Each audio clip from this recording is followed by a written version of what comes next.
There's Paranormal E. You get a free month's membership and a free audiobook. Cancel at any time. The audiobook is yours to keep. You'll be glad to check it out, and you'll be helping out the show as well. So double bonus there. Mm-hmm.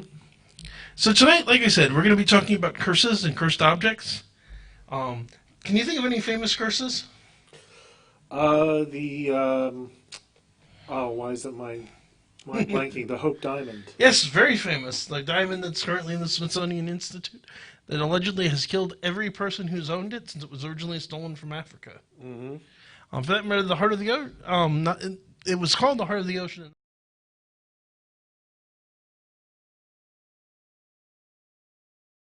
That they believe may have been cut down to the Hope Diamond. Ah. For that matter, many different cultures, particularly ancient societies, have legends of curses, and there is a real phenomenon known as voodoo death, or sometimes psychosomatic death, where someone can believe so strongly in a curse, medical science even recognizes that it can kill them. But of all these curses, there's one that's particularly infamous. What's that? It's possibly the most dangerous curse I have ever encountered in my 20 years of doing this. Ooh. And ladies and gentlemen, I've got a very special surprise for you. We are going to subject someone to the most deadly of curses, the Wings Curse, live on air. Returning from parts unknown, let us reintroduce our good friend and co-host, Aaron Voltage. Yay!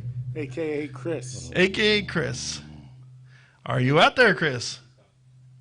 Did somebody call my name? You sons of bitches. Summoned back from the depths of the beyond. You people showed such delightful support that now I'm being subjected to such a delightful punishment. The Wings Curse. Challenge, yes, at his own request. For anyone who wasn't there at the time or who has forgotten, we made a promise that when we reached 500 viewers, Chris would be doing what we've decided to rechristen the Wings Curse, but of course this is the Hot Wings Challenge. Yeah. Unfortunately, at almost the exact same time, he had to go off the show for a while because of work. But he's back, and we have a promise to keep. Yeah, and since I'm a man of my frickin' word, I made sure that this was the first thing I did when I came back. We're glad to have him. Yeah, I'm sure you are. Oh, yeah, totally. This is making me hungry. I ain't. So, Chris, are you ready? I'm as ready as I can be. I purposely got a hold of every single possible hot sauce that I could find in various degrees of hotness. Unfortunately, I have completely forgotten which ones are hotter than which most likely means I'm in for just as much a surprise as everybody else. Oh, this should be entertaining. You sadistic people. It doesn't say on the labels? No, it does not. That should worry you enough. We could, look it up online, but what fun would that be? Yeah. Yeah. This is going to be so much more entertaining to see him do it as a dare challenge. I will say this. I am going to go with the one that I know is the least hot. That's fair. Which is Tabasco. So you folks can just as easily start asking questions with that. I'm pretty sure I'm fine because guess what? My ass came equipped with milk and on top of that, some frickin' Pepto. So, ladies and gentlemen, we have the chat in YouTube and the chat in Facebook open if you have any questions for Chris. The lines are also open, 609-807-2492, 609-807-2492. Yes, this is more fun with audience participation. Oh, yes. We will also be torturing the heck out of the man. But we do want to open this up so it's fun for the whole family. Yeah, a frickin' twisted family. And the questions from us will get harder as he gets more and more into the pain. All right, so I've already got Tabasco on the first flat. I wish I could have asked for all drums because I hate flats. Sorry. It's okay. Not your fault. This is all my fault, which you guys take great delight in pointing out. Well, you keep trying to blame us. All right. First wing. It's Tabasco. It doesn't bother me. Yeah. Fair My enough. mother used to make me drink an entire bottle of it every single time that she caught me smoking. Come at me, bro. That's always a fun one, is the different things people subject their kids to Oh, jeez. for yeah. smoking. My favorite was the sister of an ex of mine who caught her kid with a cigarette, made them eat the cigarette. Oh, jeez. Let them spit it out, but still had to take the whole cigarette in their mouth. So, Chris, what's your favorite curse? The chancleta curse.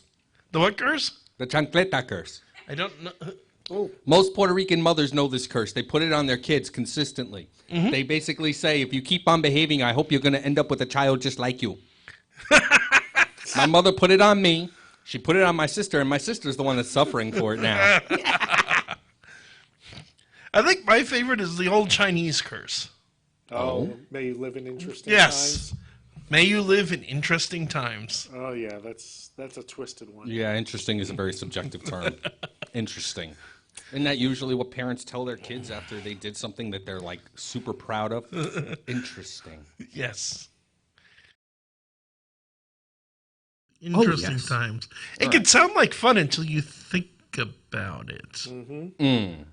All right, Those are I'm the about to best. dip it in some more hot sauce. Okay, round two. Round.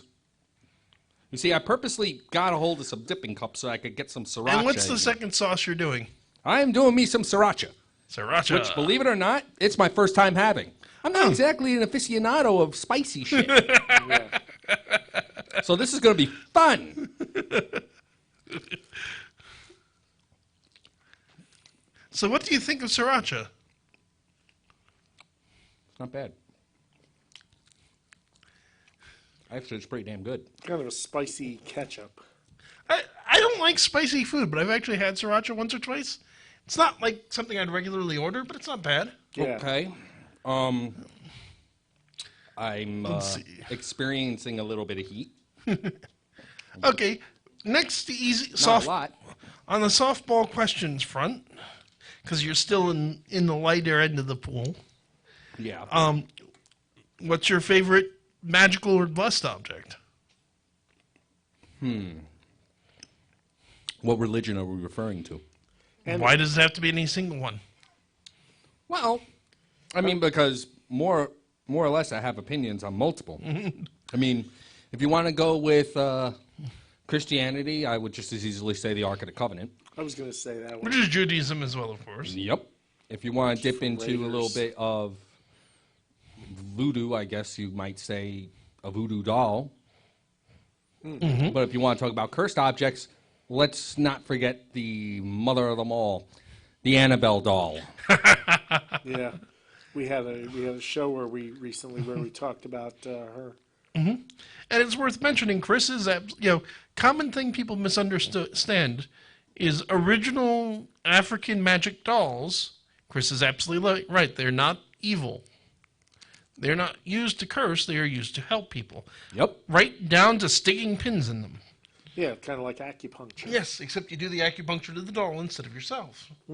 It's a form of transference hypnosis. It's good.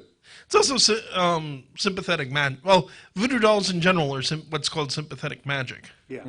But in Africa, the dolls are used. You stick a pin in the doll with a note on it, and there's specific places for money and for various health problems and things of that nature It's pretty damn good. to help you.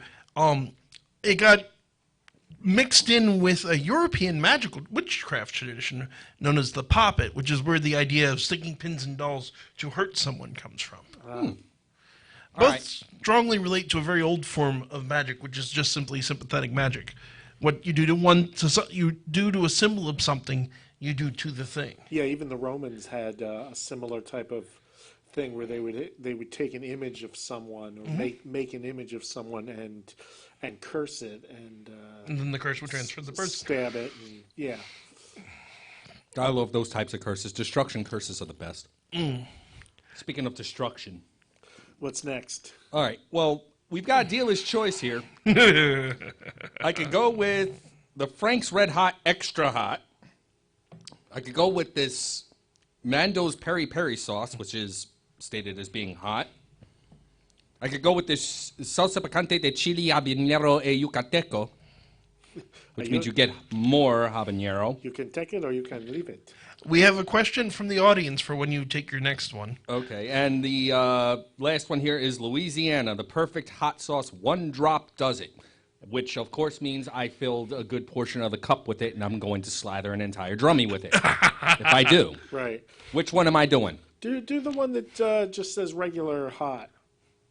Okay, so the Nando's Peri Peri. Yeah, and then move up from there. All righty. Hopefully Seems they'll, logical. Yeah, hopefully they'll get progressively hotter. Sounds good. Let's see what Peri Peri sauce tastes like, because frankly, like I said, I don't know if it's hotter or colder. I don't know if colder would actually be qualified. That's actually a good question. And this should be good. Hopefully this will be a nice spice. Make your life more complicated. The thing is that it's an Indian-based thing, so... Like a curry flavor? Yeah, a little bit. So, Chris, our question comes from Eric Haim Izel. And is right up your alley, I would say. Chris, when dealing with curses, how often do you believe they're designed to force the human mind to trick itself, versus how often do you think they have real power behind them? It depends on the source. That's a good question. I mean, when people have a tendency to place curses, they want to make sure that the person that has the curse on them knows they got a curse on them. Oh, yes. You know, Do you have in to which work case then for the it? brain will fill in a lot of gaps. And, oh, that one had a little bit of an after kick. Well, no, there's a principle in a lot of magic that you have to you have to believe in it for it to work, Yeah. and two, the person especially with curses, the person you're cursing needs to believe in it for it to work. It's not going to just work on. It usually doesn't work, or at least doesn't work as well on a complete skeptic. This, of course, also ties into your main area of expertise, which is, of course, the power of suggestion. Yep. Because would you agree that you don't need to actually be cursed if you think you've been cursed? This has some merit of reality. I mean, most of the time, if somebody's cursed, they're going to immediately be trying to look for ways to counter it. And most of the time, that person already has a power of suggestion over them that whatever counter that they're going to be getting thrown to them is going to work. So if the mind isn't causing the pain, the mind is going to cause the blessing. True, and the mind is unquestionably very, very powerful in this. I mean, No doubt. there is evidence to say your belief, your mind can kill you.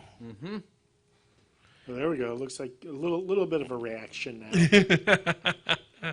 Ladies and gentlemen, I'd like to actually place a little bit of a PSA. Make sure you get good dental work, because gaps allow for really hot, spicy chicken to get stuck and cause pain. Eric also has a good question, which is, were African dolls really used primarily for positive use, or was it a mix, and the positive was focused on in order to push the noble savage imagery? Oh, I love our listeners.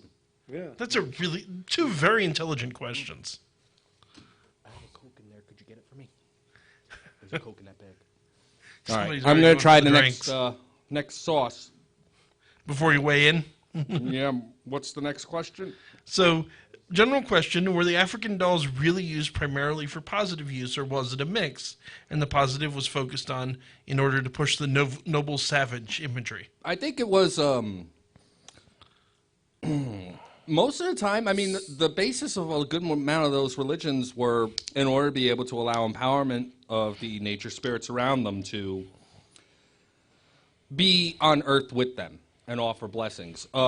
Curses weren't really that prominent per se. It didn't start to become a big thing until it started to blend with Christianity, in which case then, curses were either meant to purify or purge evil. It was kind of like a counter-evil kind of thing. I would disagree, but because insofar as every religious tradition, every magical tradition has that I know of has a dark side. Mm-hmm. What you can use to heal someone and help someone can be used to hurt them. But would you say that that's the same thing exists in Judaism? I'd say the same thing exists in just about every religion in the world. Certainly it exists in Christianity and Judaism. A cursing. There's psalms in the Bible specifically meant to curse people. They're called the imprecatory psalms. They're actually of extreme use for a Jewish exorcism. You insult the person that's exorcised. Oh no, you bring down the wrath of God, Old Testament style, on the person. Isn't that another word for blessing? It depends on your definition of bless. If you're Smite a D&D seems more smiting, yeah, if appropriate. you're a D&D fan. You mean like somebody standing on a hill yelling up at the sky, mine's bigger, and then getting struck by lightning? Yes. Yeah, about that. But I think what you run into is I think the doll was primarily meant to be used for positive purposes. But the as they call it, the left-hand path has been with man as long as man has been on the earth. Yeah. So I think Maybe if the guy couldn't pay. If somebody can't pay, if for that matter you get somebody who knows magic and is just a vindictive asshole. It's like, well, what if I did it the other way? If I reversed it? Yeah. You know, a lot of times in black magic, you see things that are done traditionally, like with the natural forces. You do, when you do a circle, you move with the turning of the sun. But if you're going to do black magic, you do what's called widdershins. You move counterclockwise. As you reverse things, you do things backwards. It's why they call it left-hand path versus right-hand path. Yeah. And I think that's what you're running into. And the thing you run into in a lot of... There's this idea in modern magic that people who practice magic, witches and Wiccans and voodoo practitioners and all that, do white magic. And they do magic to help people. And that's generally true. But if you go into the older schools of magic, certainly if you look at traditional Haitian voodoo, you didn't just study how to help people, you studied how to hurt people. The difference in Haitian voodoo between the Hongan, which is the priest that does magic for the benefit of the tribe, and the Bokor who does black magic, is what he's doing at the time. They both have the same knowledge. It's how they apply it. Mm-hmm. Yeah, it's like anything else. It's a tool. It's how you use it that determines the intent. There are certain types of magic, I would certainly say, that are inherently black.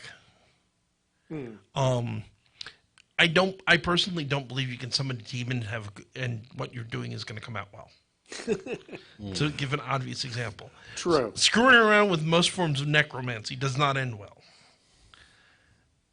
But there's a certain degree of gray area. And aside from the reality of this, that what you don't do can be done positively, and even if you talk to people who do Reiki and who do acupuncture and things of that nature, setting aside any questions of, for example, in acupuncture, whether or not it actually works. And the reality is, it doesn't do all of the things they claim, but yes, it actually can do some things. Yeah. But if you can manipulate these points on a person's body to help somebody, you can also manipulate them to cause them pain. Yeah, you can and cause them injury. Yeah. So massage, it's very much true of that too. Chris, how many ways are there to screw with somebody's head using hypnosis? Oh, let me count the ways. Usually when it comes to hypnosis, the sky's the limit, and unfortunately for most people, the sky is the limit of their imagination. And I think Eric has an excellent point. You're getting a break while we chat. One more wing. I feel like Giles Corey saying more weight. It's just that last bite is taking a while to go down. That's the only reason why I'm trying to Fair enough. Take it easy for a second. Well, there's always the story, and if anyone in the chat or if either of you knows, feel free to remind me. But there's actually the one person who was involved in the witch trials who seemingly may have successfully cursed the judge. Because one of the women who was hanged, just before she was hanged, they asked her if she had any final words. And she looked at one of the judges, pointed at him out, and said, "And God will give you blood to drink." And when the man died some years later, he had an aneurysm in his neck, and he died choking on his own blood. Which could be apocryphal. Well, here's the thing. And one of those things that becomes true after the fact. True. Yeah. And I'm certainly not going... I would never claim, because it's insane, that the witch trials were about persecuting actual witches. They weren't. But they have actually found some right time period evidence out in the woods in that area suggesting somebody was up to magical practices. Now, magic that doesn't necessarily mean they were doing something evil. No, there was a lot of folk magic being practiced Yes. all throughout history. And even in Europe, there was, during the witch trials where they actually burned people at the stake, there's a lot of folk magic going on. Yeah. The church was doing a lot of folk magic, because if you read the books about witch hunts that were written, I mean, not just the modern ones, the ones that were written in period, there is a recognition that there is a type of magic that works with the power of the natural world that is not evil. It's this idea of you have to be very precise about what you're doing and what you're doing with it to avoid crossing that line. The irony of which being, I stated that I personally don't think you can summon demons for good purposes. There are Catholic priests and even popes that would disagree with me. Pope Honorarius in the Middle Ages is credited with writing a grimoire for summoning demons. The story goes that basically, he got bored with all the pleasures and temptations of the earthly realm, and he wanted to see, okay, I am pious and I am holy. Let's see what the other side has to offer. As a challenge to exactly how closely he walked with God. I would call that a very stupid idea, personally. But Agreed. Yeah, that's definitely sort of pride goeth before a fall. Yeah. Well, case in point, something the old co-host used to point out. Let's see if either of you know this one. Chris, are you ready for another wing? Sure. Step her up. Let us know what you're dipping in. All right, the Louisiana hot sauce. Louisiana. Down. I may Talking not about be able voodoo. to swallow it mostly because there's still a piece of chicken stuck in my throat and it's taking its sweet time going down. Ah. And it hurts like hell. If you need to take a second and get a drink. No, it's not a question of that. Yeah. I drink something, it just backs up into my trachea and I Fair drown. Yeah, we don't want that. Yeah. Then take a minute and let it settle. It's all good. But they're in Louisiana talk about voodoo. Oh, yeah. I'm trying. I lost Just the my train excess of saliva. I lost the train of the thought I was about to mention. All right. Oh, that's right. Let's see. Either of you guys know? Do you want to know? Do you know the day job of a necromancer in the Middle Ages for the most part? Partner? A priest.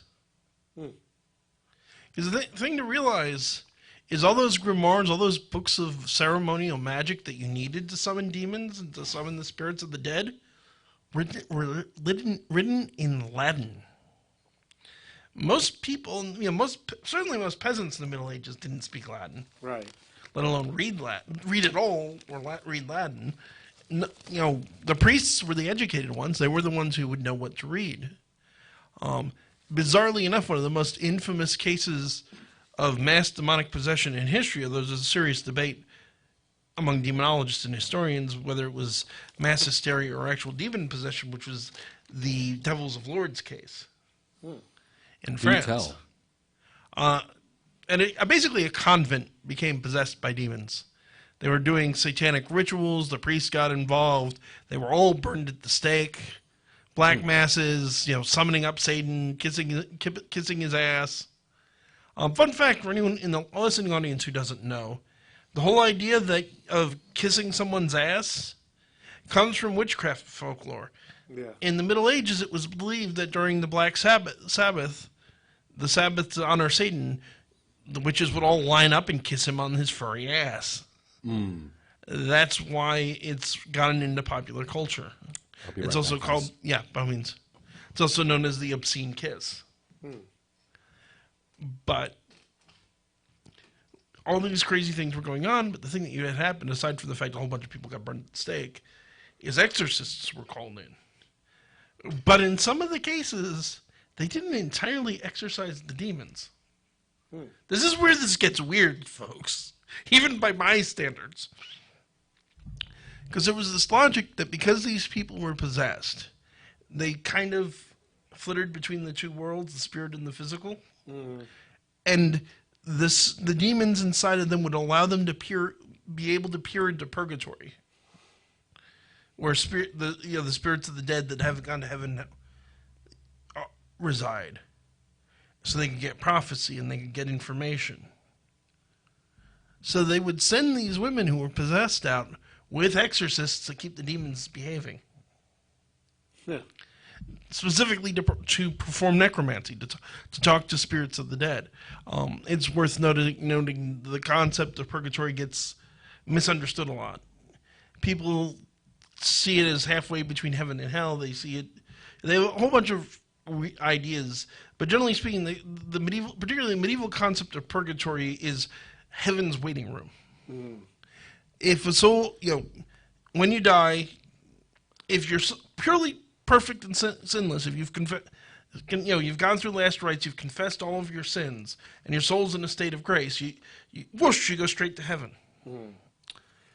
If you're supposed to go to heaven, but you have some venial sin, because Catholics divide sin into venial and mortal sin. Venial sins being relatively minor things, mortal sins being express tickets south, right? Murder, things like that. But if you had some venial sins on your soul that you hadn't quite repented of, you would go to purgatory, where they would be purged from you, but literally burned off, and then you would eventually go to heaven. And there's a belief in Catholicism even now that you have these souls that are in purgatory, and the way that you help them move on is you pray for them. Which isn't praying to them; it's praying to God on their behalf. Right. And what you'll run into, there's a very interesting video from a Catholic priest. I want to say his name, Father Mike. He did a bunch of really interesting philosophical videos that you can find on YouTube. But talking about ghosts and what does he think of ghosts as a Catholic priest. And his argument was that ghosts are souls in purgatory. And that we shouldn't try to communicate with them because that delves into, and I'm not entirely agreeing with them or disagreeing, but trying to talk with them and trying to get information from them would be necromancy. But pray for them, treat them as souls that are trying to deal with some. And when you think about it, it fits in with the traditional ideas of ghosts, that they're trying to work through their earthly business so they can move on. Right. And it's an interesting angle. And of course, Eric pointed out, and let's be honest, somebody had to. Black Masses, is War Pigs starting up? Yep. Although, there's a fun one. Great song. Well, yeah, it is it's a phenomenal song. There's no denying this. Without a doubt. Oh, welcome back. Yeah. How you doing, man? Still waiting for that piece to go down. Well, I meant in general. Oh, I'm okay. As much fun as we're having torturing you, you are our friend. Mm-hmm. Yeah. But let's see, pop quiz, hot shots. Do either of you know the original purpose of the Black Mass? Yes. Brian, do you know? I'm gonna go with no. Okay, Chris, what was the purpose? When LaVey originally started the Black Mass, it was meant. You're off by hundreds of years. I'm talking when LaVey started it. I'm talking about the actual original Black Mass. Okay, you didn't say actual original. That's why I said Black Mass. I meant, do you know the purpose of the original Black Mass? Do educate us then. It started in France. And just I love the French. Vive la France. I was just saying about how necromancers were actually usually priests. Yes. Yeah, the people that practiced Black Masses were priests. Mm-hmm. And originally it was not an homage to Satan. Mm. But you would have this ritual. You would invert a crucifix. You would spit on it. You would blood, particularly menstrual blood, and semen instead of the Eucharist, and all of these ideas. But the purpose specifically was actually a love spell. Priests would take money to cause people in Parisian noble society to fall in love with each other by doing this ritual. Why? Money. Crazy. The oldest reason. Yeah. Why did the people do it? Because they wanted love. Why did the priest do it? Because he wanted money. Might as well be profitable. Yeah, then there's the reality, of course, that the idea got picked up by Anton LaVey, the Eternal Showboat. Love. Talk about Uncle Anton that way. And I'm sorry, he really just got he largely got, let's be honest, he largely got the idea from Aleister. Hey, we take our inspiration from where we need it. I was actually watching, it's interesting watching a documentary on, or not a documentary, but a biographical video on Crowley. And very interesting, some things I didn't know. And we really needed to dedicate a full episode to him. He is a really interesting case. Do tell. Well, for you guys don't know a point because I've talked about him before, but for listeners, Aleister Crowley was the wickedest man alive, the great beast 666. According to who? According to Aleister Crowley. He was a drug addict. He was bisexual. He was a sex fiend. There's some evidence he was a pedophile. All the way up till then, he sounded awesome. He was a cocaine addict. He was a heroin addict.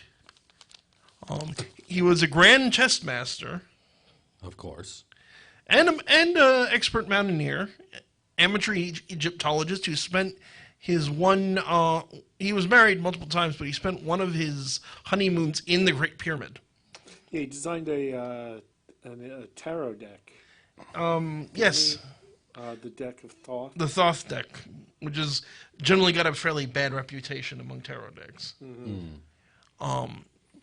He was a member of a very important occult order known as the Order of the Golden Dawn, along with William Butler Yeats. And according to at least some rumors, but I've heard various historians go back and forth on this, Bram Stoker may or may not have been a member as well.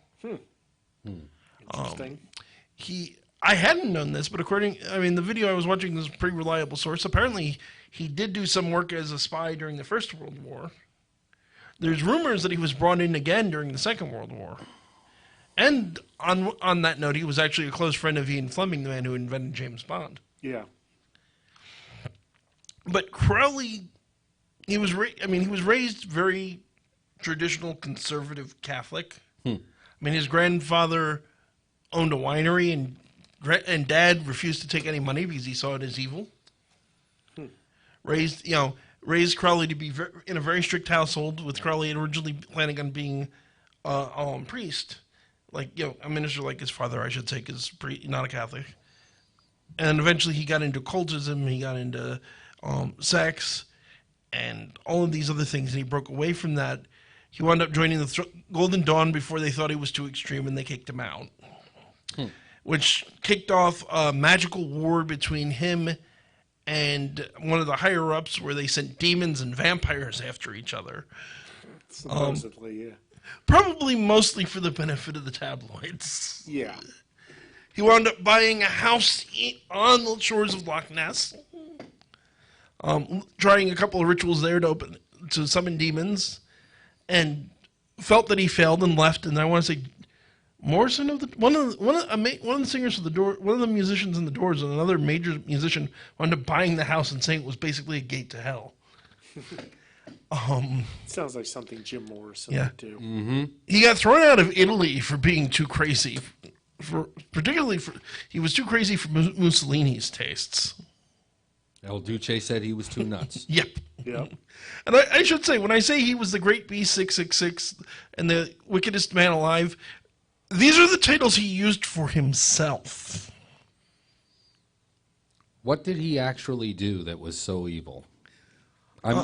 Excluding the pedophilia, for starters. Okay, on the more confirmed, the more mundane end, he basically, a lot of the ideas that you see with Anton LaVey's Satanism start with Crowley. The hedonism, Crowley's famous law, because he had this vision.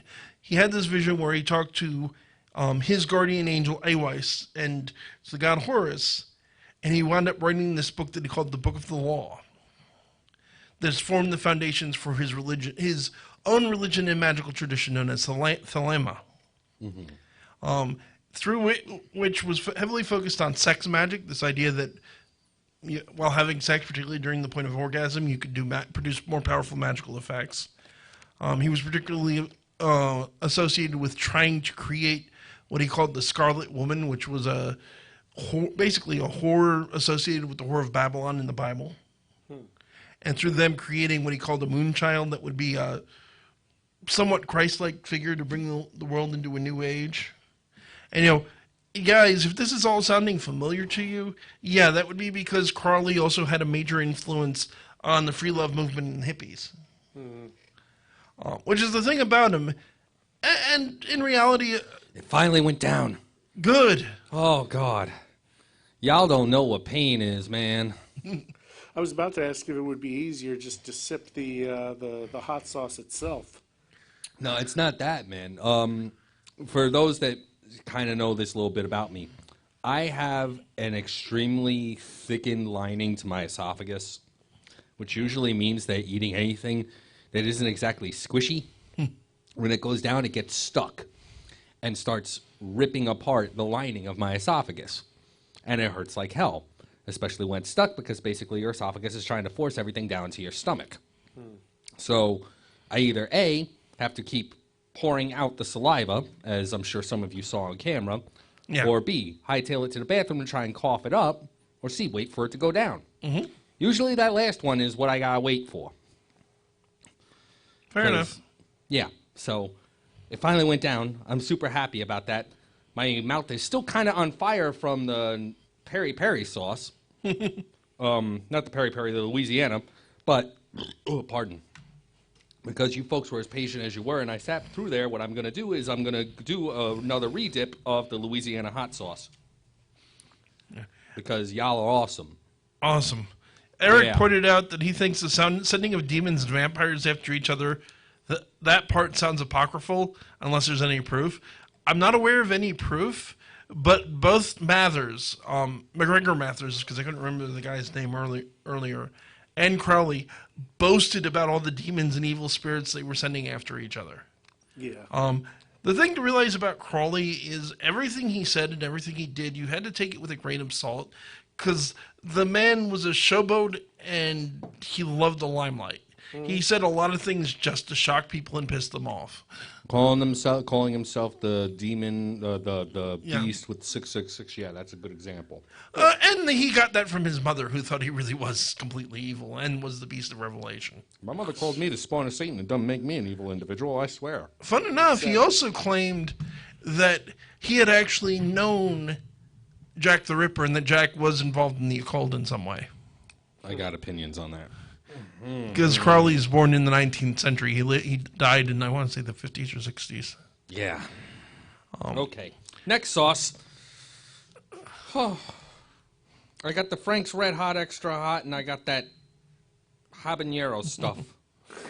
And Jezebel CSC offers that you say being evil is you say that like being evil is a bad thing. Yeah. You know damn well it is a wonderful thing, Jesse. Except when you're on the receiving end. Well, we can get into the nature of good and evil after Chris takes his next sauce. Okay, so what do you guys think? The Red Hot or the Yucateca? Go with the red hot. The Red Hot? You're saving the Mexican sauce for... Yeah, I have a feeling that's going to be the hottest. I don't know. Okay. The Yucateca or Yucaliva? I'm personally hoping oh, that we steam got a comes out of comedian. his ears. Oh, goodness. Okay, fine. Oh, wait, no, that's the Yucateca. Is that the Yucate? Crap. All right, no, this is the Red Hot. Okay. Okay. If you saw the positioning here on the table, you'd understand why I had to stop for a second. Eric says he thinks that the Louisiana might be the hottest. We'll find out from the horse's mouth soon. Yeah. Who you calling a hole? Oh. Oh, that reaction says a lot. So what do you think? Is the Red Hot or the Louisiana hotter? Red Hot has some kick. Red Hot has some kick. So what do you think? Is being evil bad? Well, it depends on what you do with it. Such as? Finding ways to punish two radio hosts for making me eat fucking chicken hot wings. We didn't make you do anything. No. You knew I was honor bound. You still volunteered. You're even the one who brought it up for tonight, in particular for Screw you! No thanks, you're not my type. He's going for the milk. It's definitely hot. Yeah, I'm going for the milk. I hate milk. Poor Chris. And as our listeners can see, we are men of our word. This is why I never made any such promise, because I wouldn't be. And yes, I just stopped at the Tabasco, probably. for anyone who's forgotten, if we reach 1,000 subscribers, I have promised to do the show in a dress. And I am a man of my word. Least show in the entire show's history would probably be that one. Exactly. Or possibly the most. We'll see. I mean, there's that whole train wreck side to it. You know? It's like, that sounds horrifying, but you kind of can't help. Well, I guess it also depends on what kind of dress. I mean, if it's a, if it's a matronly, sort of full covering dress, then it's just amusing. If it's like a ball gown or something, then it's going to be weird. Beth was talking evening gown, so. Oh wow! with the amount of chest hair you've got, that would be horrifying. Yeah. So we're going with evening gown. Frick, it's coming. I just took another bite of it, folks, for you. We do love Chris. We love torturing Chris, but we do love Chris. That's what we're doing at 1,000 subscribers. We're waxing Kevin. Oh Jesus! No, I didn't agree to that. I will do the show in the dress because I'm a man of my word as well. But you're not waxing me. That would be torture. 10,000 subscribers and we can talk about it. Hey, I'm the one who actually has to be waxed. 10,000 we can talk about it. At 10,000, I'll wax myself. Oh jeez. Oh, watch it. Jezebel CSZ, you're evil. She wants to know, can you make body wax with hot sauce in it? Oh jeez. just double sadism there. Exactly. The evil is strong in that one. So I'll weigh in on evil. Am I evil? Being genuinely evil is definitely a bad thing. Because, granted, when I say genuinely evil, murderers, rapists, child molesters, fight me. People all like to talk about being evil and being wicked and whatnot until it comes to what they really mean is being naughty. Now you're talking my language. Yeah. I ain't talking about being naughty. I ain't talking about, even setting aside the pedophilia, which is unacceptable. True evil is usually pretty repugnant. But half of a lot of what Crowley did was more just screwing with social mores and expectations and what was acceptable and wasn't acceptable with sex. Exactly. And as long as that's involving consenting adults, I wouldn't call that evil. Yeah, well, that's why he used the word wicked. Yeah. Which, and it's true. It's using it in the very sort of Victorian sense of the word. Yes. Okay. And that is the bizarre nature of the Victorian period. Yeah. All right, I'm ready to suffer once more. Okay. All right, let's see. It's time to go whole hog. Yeah. The Yucateco. Actually, you want to know what? This stuff is too thick for it to. I gotta add more. I'm trying to think if I know any Aztec or Mayan curses. I know they exist, but I can't think of any off the top of my head. Cursed object. Oh, what about talking about famous curses? What about mummy curses? The Tutankhamun curse? Egyptian tombs and stuff like that. Okay, here we go. Bacteria. Yep. We'll get to that. I was actually just watching a thing specifically about the booby trap thing. Did they actually booby trap the pyramids? And the answer is mostly no. And even some of the things that people think of now as booby traps weren't meant to be booby traps. They were just features in the way that they designed the pyramid. Yeah. So how is it, Chris? I think that's a stronger one. Shit, it's hot. Yes. No, this is real hot. So I was right. No, holy fuck. There we go. Famous curses. Montezuma's Revenge. Oh. Fuck you. He just flipped us off. Oh my god.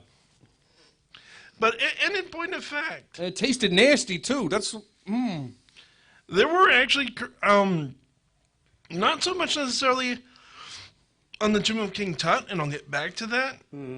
But on a lot of the tombs of the pharaohs, they really did put curses down.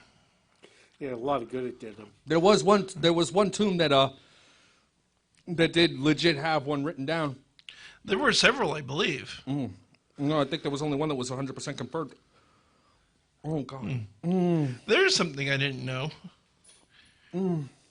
So do you know who suggested that Lord Carnarvon's death was caused by elementals created by the priests to guard the royal tomb? Oh, Doyle. gee, what a shocker. The guy that thought that a couple of paper cutouts were real fairies. The guy who believed everything remotely paranormal that was ever brought before him, let's be honest. Yeah. For anyone who doesn't catch who we mean Sir Arthur Conan Doyle, the guy who wrote the Sherlock Holmes stories, and also believed everything. Which is really funny and Now- ironic. There was supposedly a script on the tomb of King Tut. Something to the effect of, "May death come on black wings for anyone who disturbs my resting place."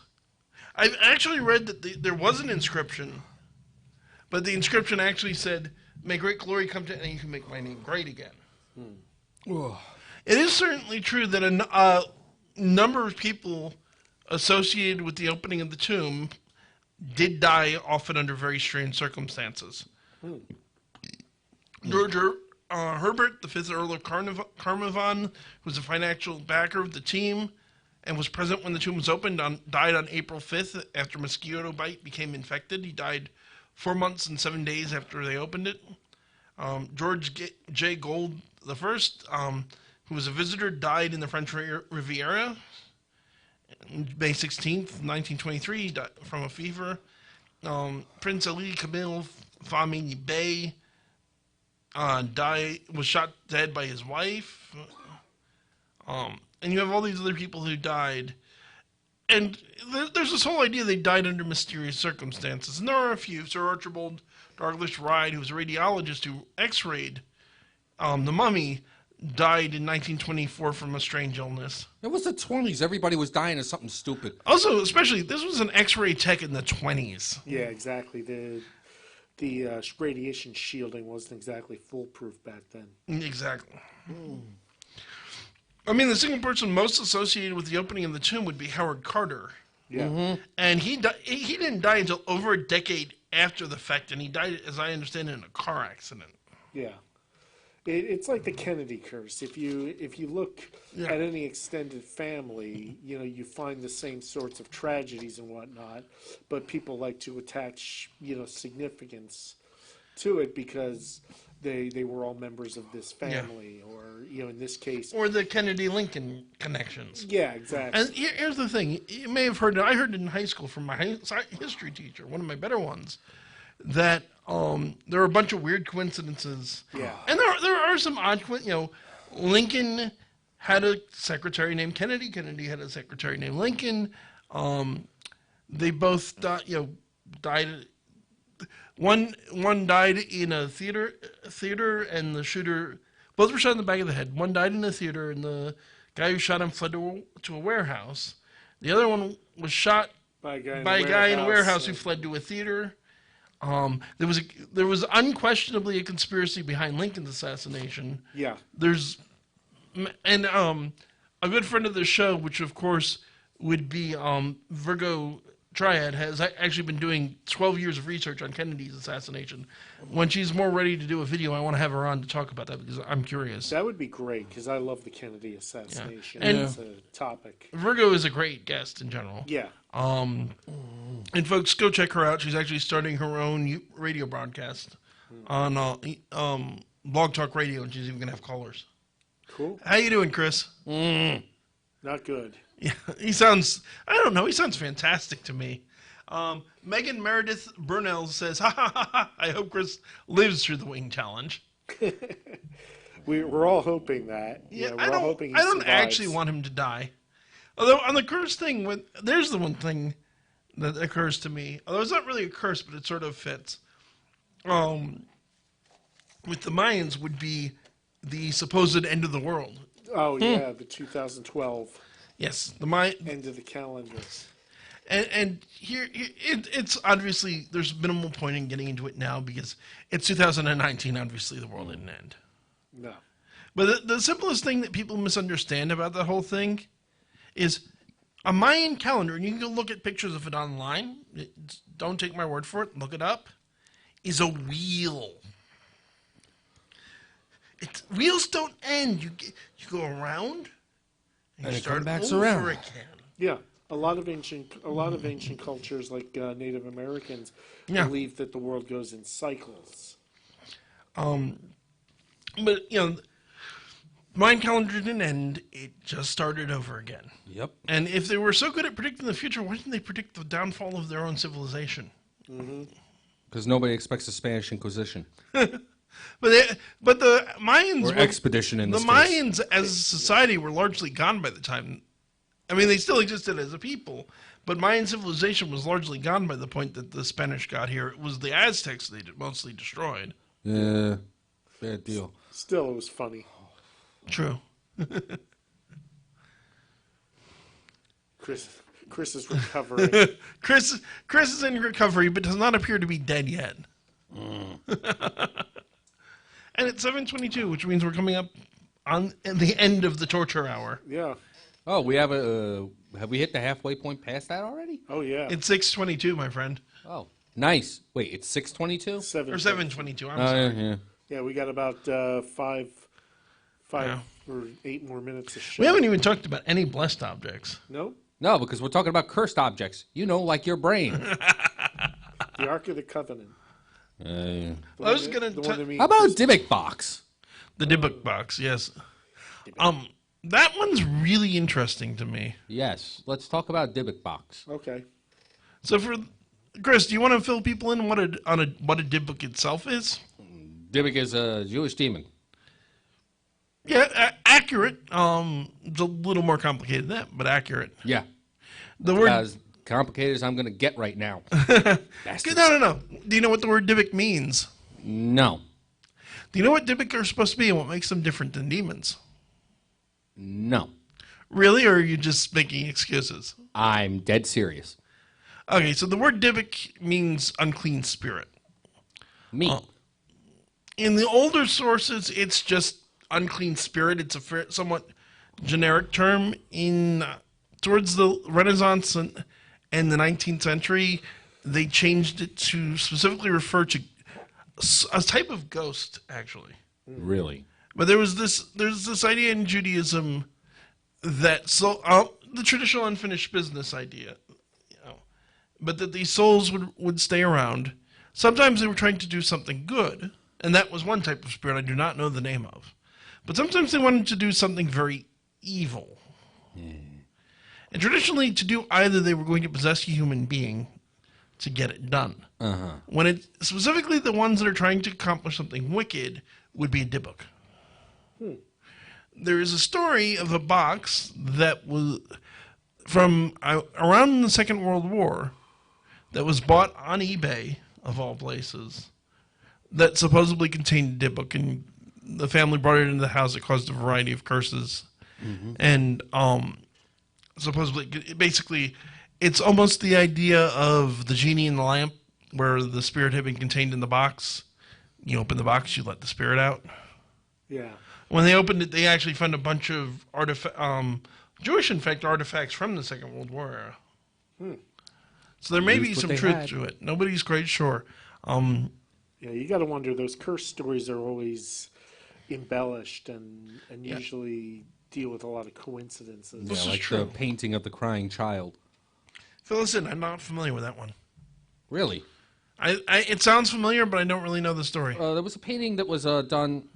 It's of a child with tears in his eyes. The thing is that every single time somebody has bought it, the house that it was placed in burnt down. Yet there'd be no damage to the painting itself. It's a legit painting. It does exist. Apparently, it got put into somebody's storage unit, and they refuse to take it out now. Actual documented. There's another one that's called "The Hands Refuse Him." Another picture of a kid crying. Next to him is the dollies in front of a shop window. The shop window's all blackened, but you could see hands inside the shop reaching out to the kid. Interesting. There's actually a similar story where I grew up. So I grew up in a town in Pennsylvania known as New Hope. Any of our listeners that are from Pennsylvania or New Jersey have probably heard of it. Yeah, New Hope's pretty well known. At least locally.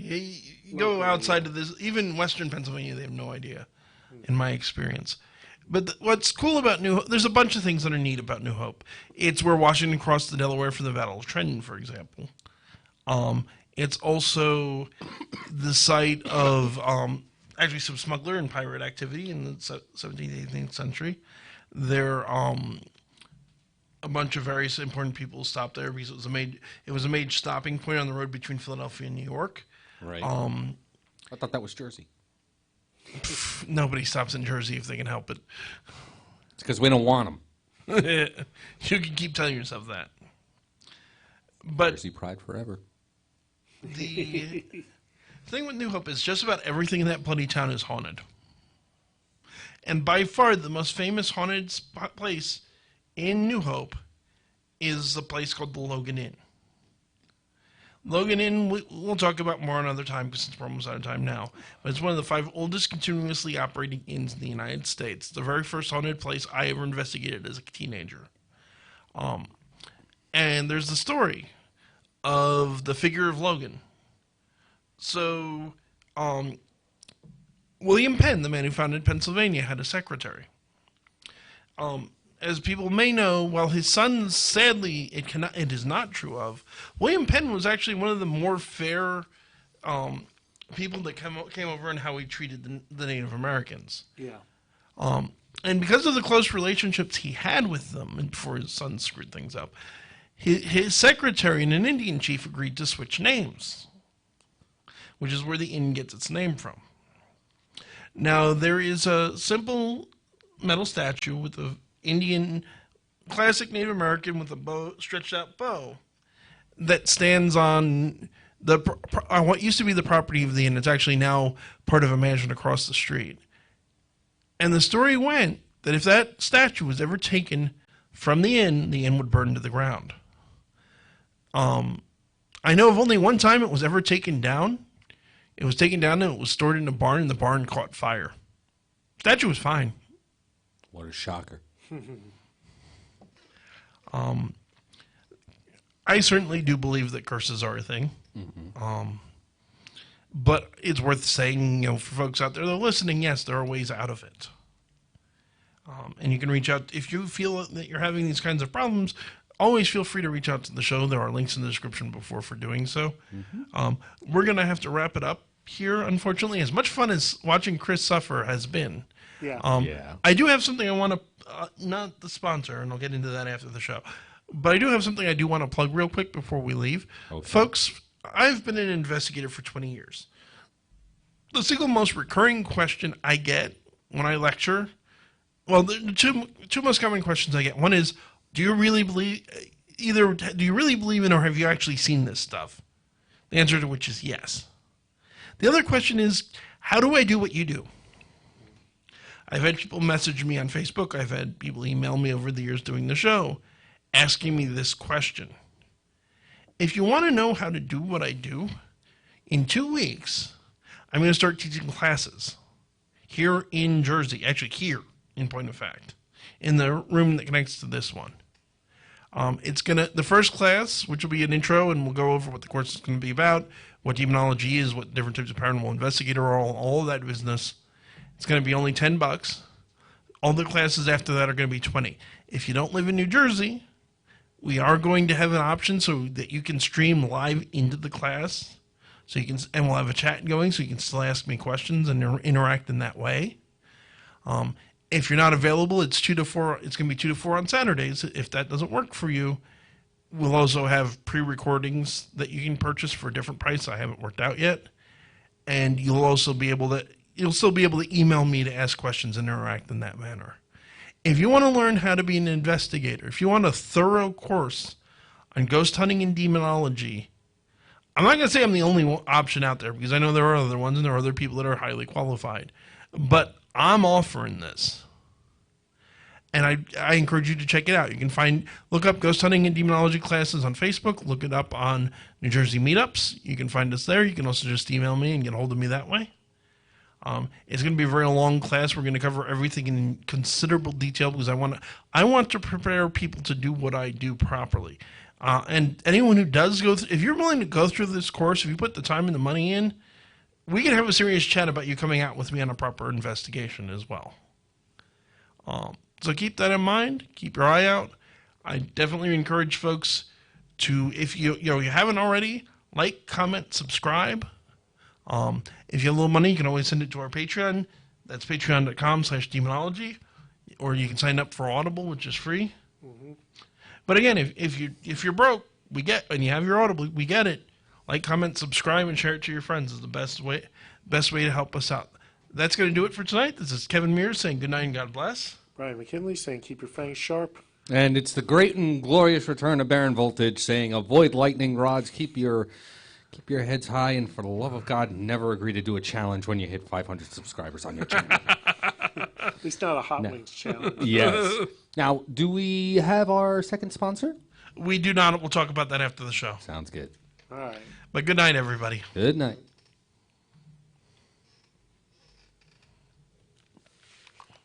That's what I was suspecting when you mentioned that. Yeah.